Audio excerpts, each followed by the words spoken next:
আউযু বিল্লাহি মিনাশ শাইতানির রাজিম বিসমিল্লাহির রহমানির রহিম গাজারে মোতা বা মোতাযুদ্ধ এটা ছিল নবী জীবনের সবচেয়ে ভয়ঙ্কর ও রক্তক্ষয়ী লড়াই আর সর্বাপেক্ষা সংকটময় সংঘর্ষ। তথাপি এটা ছিল ইসলামের ইতিহাসে এক নয়া দিগন্তের উন্মত নবীবাদী খ্রিস্টান দুনিয়ার জয়ের এক বিরল পূর্বাভাস। এর শোন বহনীয় তোমার সংগঠিত হয়েছিল অষ্টমীতে দুবাদাল উলা মোতাবেক চৈত্র 29 খ্রিস্টাব্দে আগস্ট কিংবা সেপ্টেম্বর মাসে মুতার হলো সিরিয়ার বলকান নিকটবর্তী একটি জনপদের নাম। সেখান থেকে বাইতুল মুকাদ্দাস 2 মন্দির দূরে অবস্থিত। যুদ্ধের কারণ রাসূল কারীম সাল্লাল্লাহু আলাইহি সাল্লাম হারিদ ইবনে উবাই আদি রাদিয়াল্লাহু তাআলাকে মুসার চাচকের নিকট পত্র দিয়ে প্রেরণ করেছিলেন। তখন রোম সম্রাট কায়রাতের পক্ষ থেকে নিযুক্ত বলকার গভর্নর সুয়াইদ বিন ইবনে আমর গাসসানি তাকে বন্দী করে শক্ত করে বেঁধে নির্মমভাবে শিরচ্ছেদ করে।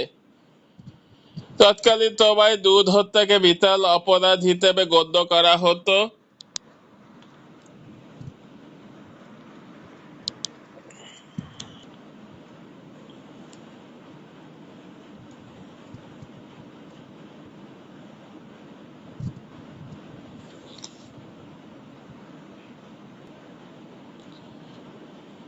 প্রকৃতপক্ষে এটা ছিল একটা আন্তর্জাতিক অপরাধ।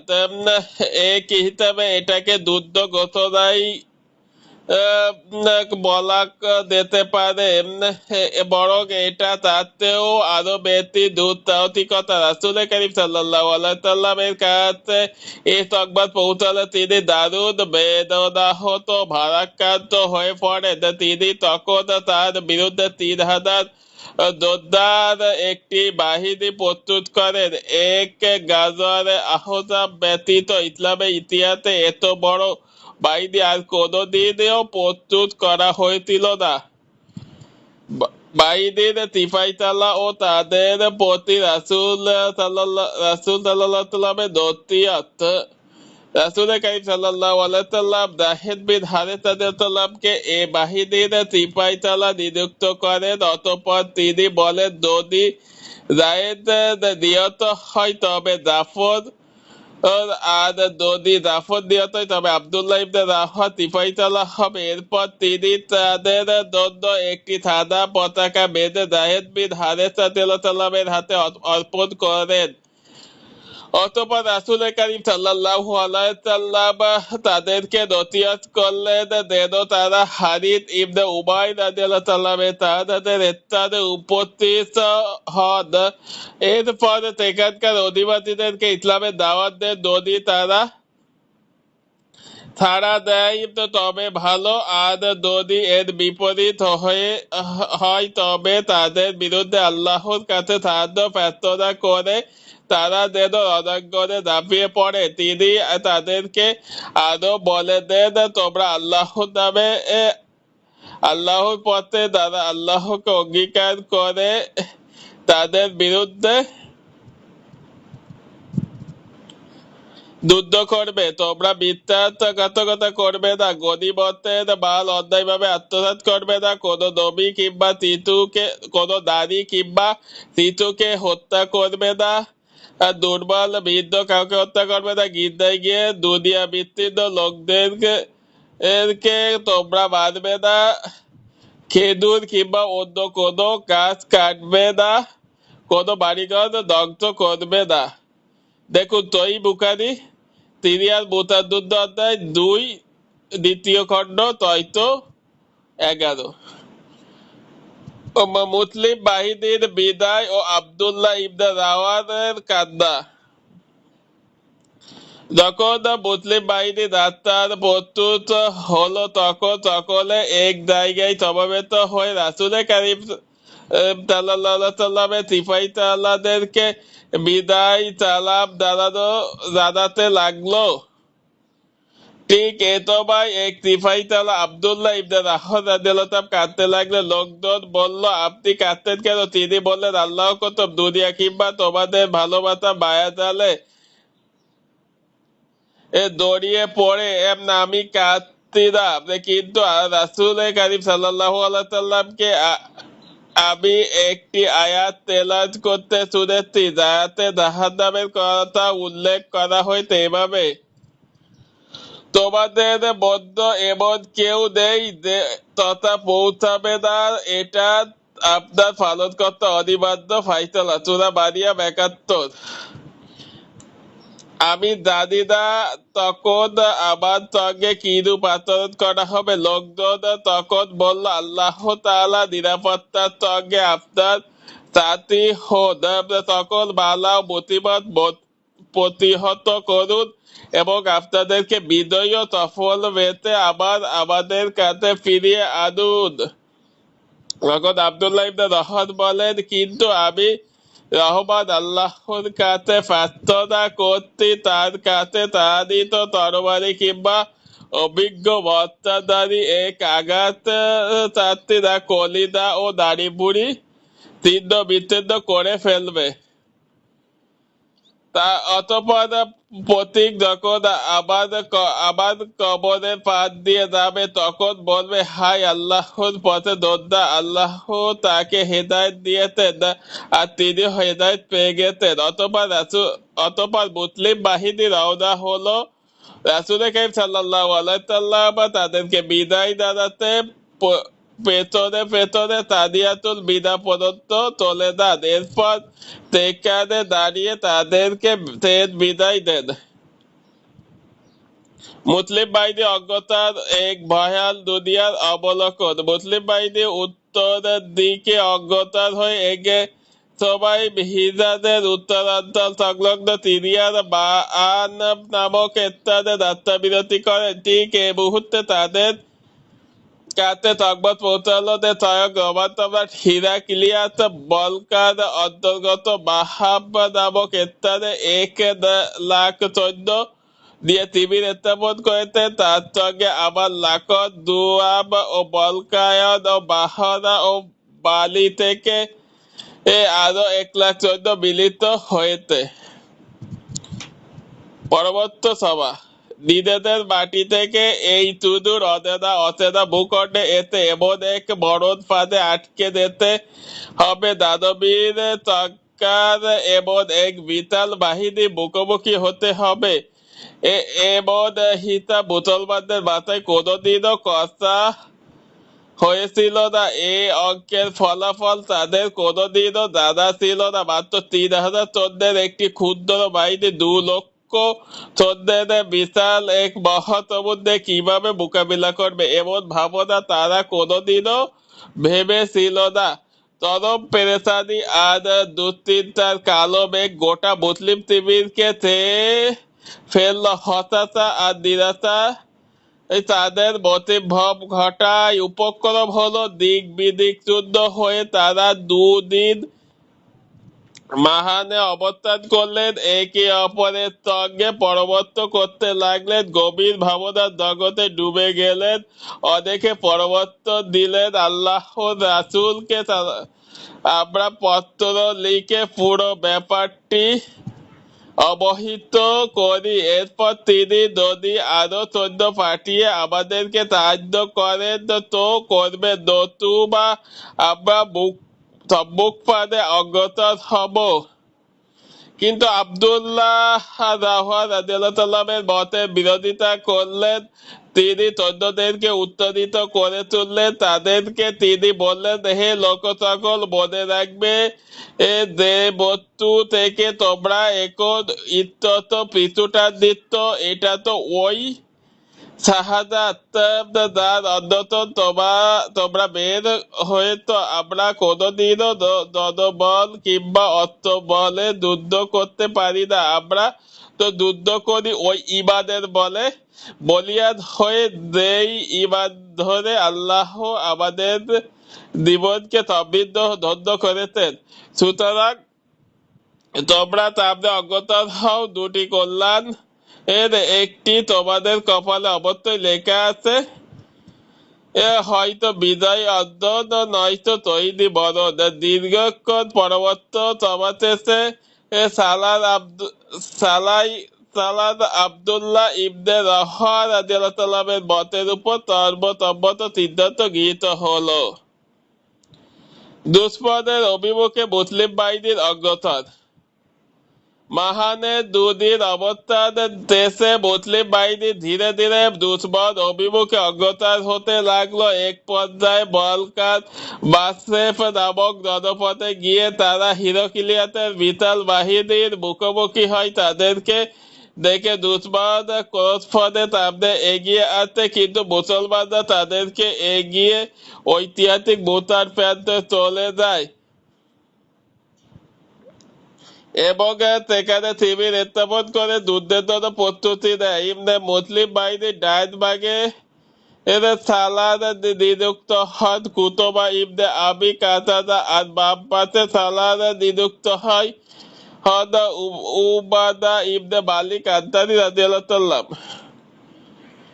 যুদ্ধের সূচনা শাহাদাতের অবর্তনীয় ধারাবাহিকতা। অতঃপর মুতার ময়দানে উভয় দল মুখোমুখি হল। উভয় বাহিনী ধীরে ধীরে সামনে এগিয়ে এলো। শুরু হলো এক ভয়াল রক্তক্ষয়ী লড়াই। প্রচন্ড ও লোহতে তমাঙ্গনে ভেসে যেতে লাগলো তীক্ষ্ণ সংঘাতের এক বিরাম বিতরে সৈন্যদের চোখ মুখ নীল হয়ে যেতে লাগলো। ৩,০০০ সৈন্যের এক ক্ষুদ্র দীপালি ২ লক্ষের দানবীর ঝর্ণার মুখে অনির্বাণ টিকা হয়ে দাঁড়িয়ে রইল। এ ছিল গোটা পৃথিবীর ইতিহাসে এক বিস্ময়কর কিংবদন্তি। পৃথিবীর আকাশ ও মাটি সাত রুদ্ধ হয়ে বড় বড় করে দেখছিল তার ১৪ সন্তানের সুমহান কীর্তি। গোটা পৃথিবী উপুড় হয়ে দেখছিল এই অভিনব দৃশ্য। কিন্তু তারা জানবে কি করে, যখন ইমানের দমকা হাওয়া বইতে শুরু করে তখন পৃথিবীতে কত কিছুই না ঘটে যায়। সর্বপ্রথম রাসূলের প্রিয় পুরুষ যায়েদ বিন হারেসা রাদিয়াল্লাহু মুসলিম বাহিনীর পতাকা হাতে নিয়ে অগ্রসর হন এবং বীর বিক্রমে যুদ্ধ শুরু করে। রণাঙ্গনে তার তরবারি একের পর এক এমন কারিশমা দেখাতে থাকে, ইসলামের বীর পুরুষদের কীর্তিগাথা ইতিহাসে ব্যতীত অন্য কোথাও যার নজর খুঁজে পাওয়া যাবে না। এভাবে তিনি যুদ্ধ করতে করতে এক পর্যায়ে দুশ্মনের বল্লভে গেঁথে দেন। শাহাদাতের অমীয় সুধা পান করে জমিনে লুটিয়ে পড়েন এবং ইসলামে এ মধ্যে মুজাহিদ। মুসলিম বাহিনীর পতাকা মাটিতে লুটিয়ে পড়ার আগে পলকে জাফর ইবনে আবি তালিব রাদিয়াল্লাহু তাআলা সামনে অগ্রসর হয়ে পতাকা হাতে তুলে দিলেন। অতঃপর তিনি শুরু করলেন অভাবনীয় পূর্ব রণকুশলতা। যুদ্ধের প্রচণ্ডতা যখন যৌবনে উল্লাসের তরঙ্গে উঠতে লাগলো, তিনি তখন দিনের লাল কালো অস্ত্রপৃষ্ঠ থেকে মাটিতে অবতরণ করে তার পা কেটে দিলেন।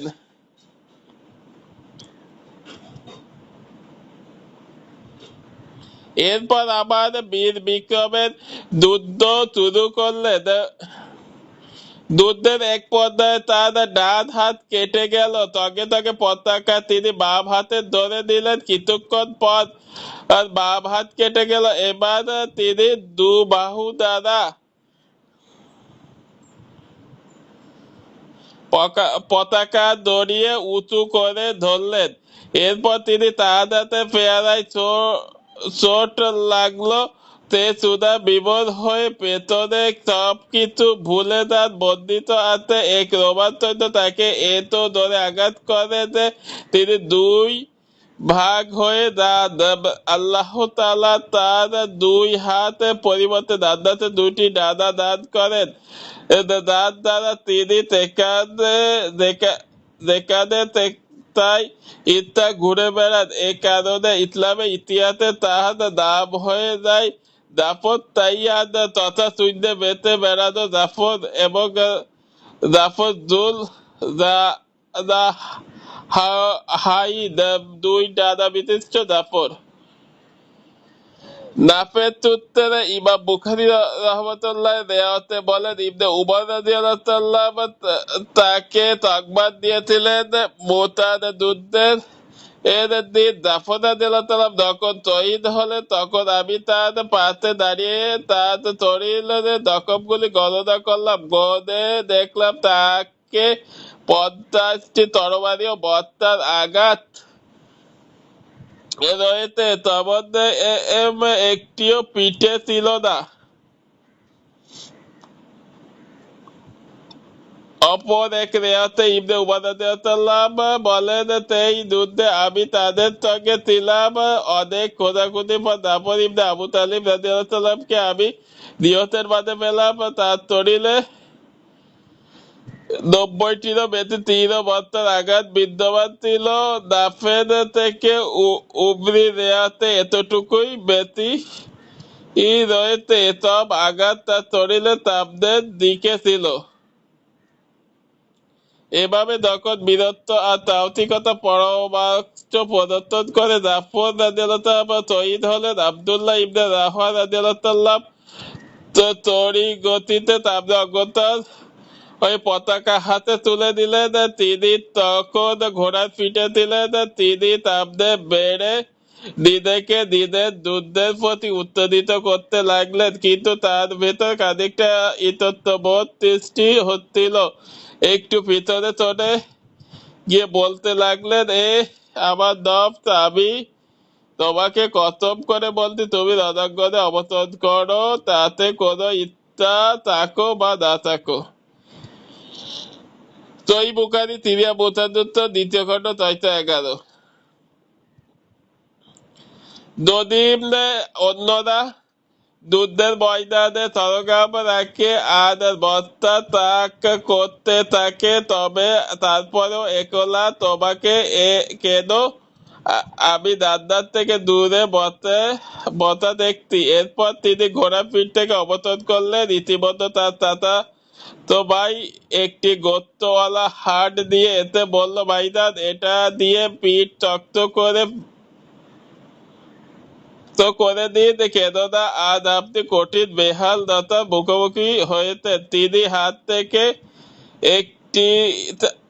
থেকে সেটি দিয়ে একবার নাকের কাছে দিয়ে চুকে কামড়ে দূরে ছুঁড়ে ফেলে তরবারি হাতে উঠিয়ে দিয়ে সামনে অগ্রসর হলেন। এভাবেই যুদ্ধ করতে করতে শহীদ হয়ে গেলেন।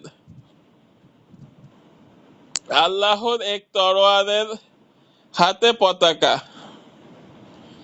এ সময় বনু আদলানের সামেদ ইবনে আকরাম নামক এক ব্যক্তি এগিয়ে এলো। সে মুসলিম বাহিনীর পতাকা নিজের হাতে তুলে দিয়ে বলল, হে মুসলমানগণ, এখন তোমরা নিজেরাই একজনকে রিফাইতালা ও মনোনীত করো। লোকজন বলল, আপনি এ দায়িত্ব আঞ্জাম দিন। তিনি বললেন, আমি এই কাজ করতে পারবো না। অতঃপর লোকজন খালিদ বিন ওয়ালিদ রাদিয়াল্লাহু মুসলিম বাহিনীর সিপাহীতালা হিসেবে মনোনীত করেন। খালিদ বিন ওয়ালিদ রাদিয়াল্লাহু মুসলিম বাহিনীর পতাকা নিজ হাতে তুলে দিয়ে ভয়াল লড়াই শুরু করলেন। ইমাম বুখারী রহমতুল্লাহ খালিদ বিন ওয়ালিদ রাদিয়াল্লাহু থেকে বর্ণনা করেন যে তিনি বলেন, মুতার যুদ্ধের দিন আমার হাতে 9টি তরবারি ভেঙেছিল। শেষ মেশ আমার হাতে কেবল একটি ইয়েমেনি চাকু রয়ে যায়। অন্য মাথায় মুতার যুদ্ধের দিন আমার হাতে 9টি তরবারি ভেঙে যায়, কেবল একটি ইয়েমেনি চাকু আমার হাতে রয়ে যায়। অপরদিকে মুতার রণাঙ্গনের সংবাদ পৌঁছার আগে মদীনায় বসে রাসূল কারীম সাল্লাল্লাহু আলাইহি ওয়াসাল্লাম ওহীর মাধ্যমে মানুষের কাছে যুদ্ধের ধার্মিক পরিস্থিতি তুলে ধরেন। তিনি বললেন, মুসলিম বাহিনী পতাকা জাহেদ হাতে তুলে নিয়েছে।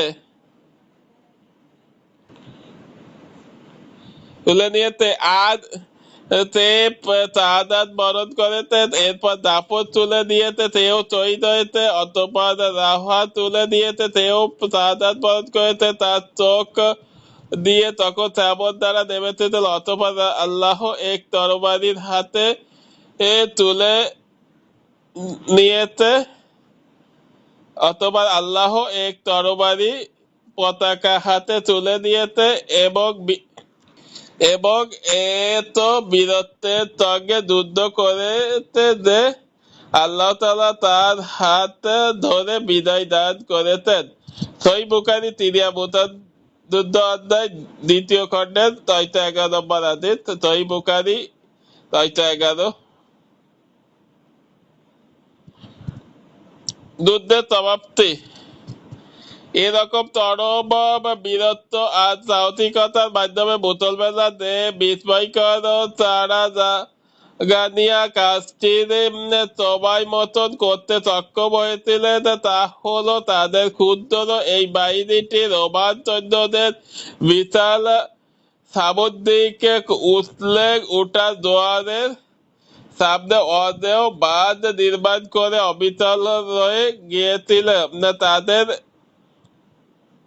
এই প্রচন্ড বিদ্রোহী ও চৌতাকে তারা হাতে টেনে ধরে রেখেছিল। এ সময় মুসলমানদেরকে সুনিপুণ ভাবে ও নিরাপদে এ দানবীয় বাহিনীর দখল থেকে সরিয়ে নেওয়া খালিদ বিন ওয়ালিদের রণকুশলতা ও রণদক্ষতা প্রকাশ পেয়েছে। এই যুদ্ধের শেষ পর্যন্ত কি ছিল এ নিয়ে ঐতিহাসিক আর তিরাজ বিশেষজ্ঞদের মাঝে রয়েছে চরম মতানৈক্য। তবে তখন রেয়াতের প্রতি গভীর দৃষ্টি দেওয়ার পর যে সান্নিধ্যটুকু বেরিয়ে আসে তা হলো খালিদ বিন ওয়ালিদ রাদিয়াল্লাহু মুসলিম বাহিনী নিয়ে যুদ্ধে প্রথম দিন সকাল থেকে সন্ধ্যা পর্যন্ত পুরো সময়তেই দানবী রোমান বাহিনীর তোতের সামনে অবিচল হয়ে দাঁড়িয়ে থাকেন। এ সময় তিনি উপলব্ধি করলেন এমন একটি তমল কৌশল অবলম্বনের সময়ের অনিবার্য দাবি হয়ে গেছে, যার মাধ্যমে মুসলমানদেরকে ময়দান থেকে ধীরে ধীরে সরিয়ে দেওয়া যাবে আর আবার দুশ্মনদেরকেও প্রত্যাবর্তনের কোনো সুযোগ দেওয়া যাবে না। কিন্তু তার ভালো করেই জানা ছিল যদি মুসলমানরা ছত্রভঙ্গ হয়ে ভাগতে শুরু করে আর রোমানরাও তাদের প্রত্যাবর্তন করতে আরম্ভ করে তবে তাদেরকে রোমানদের কবল থেকে বাঁচানো বড়ই দুঃসাধ্য কাজ হবে। যুদ্ধের দ্বিতীয় দিন ভোরে তিনি বাহিনীর অবস্থানের মধ্যে বিস্তর পরিবর্তন আনলেন, নতুন করে বিন্যাস দিলেন, মুসলিম বাহিনীকে সামনের ভাগকে পেছনে নিয়ে গেলেন আর পেছনের ভাগকে সামনে নিয়ে এলেন।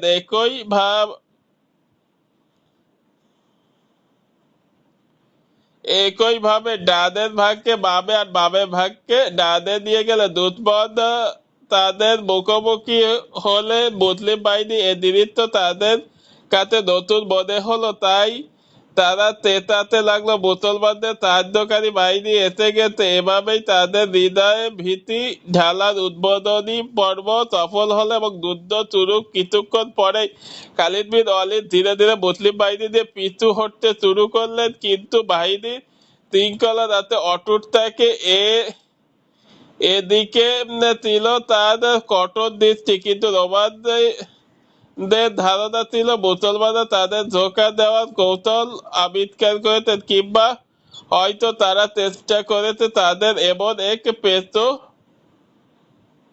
পেছে ফেলে দেওয়া যাতে করে তাদের এই তপ্ত মরু রণ প্রাঙ্গণে এই বিশাল বাহিনী নিবদ্ধ দাপন হয়ে যায়। এভাবে বিশাল শত্রু বাহিনী ধীরে ধীরে নিজেদের মাটিতে ফিরে গেল, কিন্তু একটিবারের জন্য মুসলমানদের প্রত্যাবর্তনের কথা চিন্তা করলো না। মুসলিম বাহিনীও নিরাপদে মদিনায় এলো। উভয় পক্ষের হতাহতের পরিসংখ্যান মুসলিম শিবিরে সেদিন 12 জন সৈন্য শাহাদাত বরণ করে, কিন্তু রোমানদের হতাহতের পরিসংখ্যান জানা যায়নি। তবে যুদ্ধের বিস্তর বিবরণের প্রতি দৃষ্টিপাত করলে স্পষ্টই প্রতীয়মান হয় যে এ সংখ্যা খুব একটা লঘু ছিল না। যুদ্ধের ফলাফল। এই যুদ্ধে মুসলমানদের কাঙ্ক্ষিত ফলাফল যদিও অর্জিত হয়েছিল না, তাদের সেই তত্ত্বের প্রতিশোধ যদিও দেওয়া হয়েছিল না, যদিও সেই জ্বলন্ত ও দগদগে ক্ষতে এখনো সঠিক মলম লাগানো সম্ভব হয়েছিল না, দুষ্টু ক্ষত ও বহুদিন যাবৎ তাদেরকে ভুগিয়ে এসেছিল। তথাপি এটা তাদের সুনাম আর সুখ্যাতির দৃষ্টিতে বহু সহায়ক ও উপকারী প্রমাণিত হয়েছিল। ইমানের যে বিস্ময়কর জায়গা, মুসলমানরা সেই দিনে মুতার প্রান্তরে গেহেছিলেন। এতে সমগ্র আরব কবিলা হয়রান হয়ে গিয়েছিল। যুগপৎ বিস্ময় আর আশ্চর্যে তারা হতভম্ব হওয়া উপক্রম হয়েছিল, কারণ গোটা পৃথিবীর তবায়ত যারা ছিল রোমানরা হলো ভূপৃষ্ঠের উপর সবচেয়ে শক্তি আর ক্ষমতাধর বাহিনী। এ কারণে যুদ্ধের আগে আরবদের ধারণা ছিল এই ক্ষুদ্র বাহিনী দিয়ে সেই বিশাল শক্তিধর দানবীয় বাহিনীর মোকাবেলা করতে যাওয়া মানে হলো নিজেদের হাতে নিজেদের দমদূর ধরে ডেকে দিয়ে আসা। কিন্তু পরবর্তীতে তারা দেখতে পেয়েছিল যে ৩,০০০ সৈন্যের সেই ক্ষুদ্র মুসলিম বাহিনী এটি ২ লক্ষ রোমান বাহিনীকে জোরালো কেবলে হাতে টেনে ফিরিয়ে দিয়ে নিরাপদে মদিনায় ফিরে এসেছে। এ কারণে এটা ছিল স্মরণকালের সবচেয়ে বিস্ময়কর কাহিনী। পাশাপাশি আরো যে দিকগুলি সকলের মাঝে বদ্ধমূল হয়ে গিয়েছিল তা হলো মুসলমানদেরকে তারা এতদিন যেমনটি ভেবে আসছিল, আসলে তারা ঠিক তেমনটি নয়, বরং তারা এক ভিন্ন প্রকৃতির জাতি। তারা জীবনের প্রত্যেকটি অঙ্গনে বিশ্বের মালিক আল্লাহ তাআলা কর্তৃক সাহায্য প্রাপ্ত। সুবহানাল্লাহ। আজ আপনার তাদের প্রাণ বিন্দু মুহাম্মদ সাল্লাল্লাহু আলাইহি সাল্লাম আল্লাহর তথ্য রাসূল। এ কারণেই আমরা দেখতে পাই তখনও যে সকল আরব কবিলা মুসলমানদের যাদের দুশমন ছিল, এ যুদ্ধের পর তড়িঘড়ি করে তারা সকলে ইসলামের ছায়াতলে এতে আশ্রয় নেয়। বনু সুলাইমান, আযরা, গাফফার, যুবায়ার ও ফাজারা ইত্যাদি ছিল এর জ্বলন্ত উদাহরণ। অপরদিকে এই যুদ্ধে ছিল রোমানদের সঙ্গে মুসলমানদের সংঘর্ষের সূচনা পর্ব। এটা ছিল তৎকালীন পৃথিবীর অর্ধেক ভূখণ্ড দখল দেওয়া বিশাল রোমান সাম্রাজ্য মুসলিমদের পদায়নত হওয়ার ঐতিহাসিক ভূমিকার প্রথম পর্ব। আর এ পর্বের মধ্যেই স্পষ্ট ইঙ্গিত ছিল অদূর ভবিষ্যতে পৃথিবীর প্রত্যন্ত অঞ্চল আর শক্তিধর ভূমিগুলি একদিন মুসলমানদের পদায়নত হবে।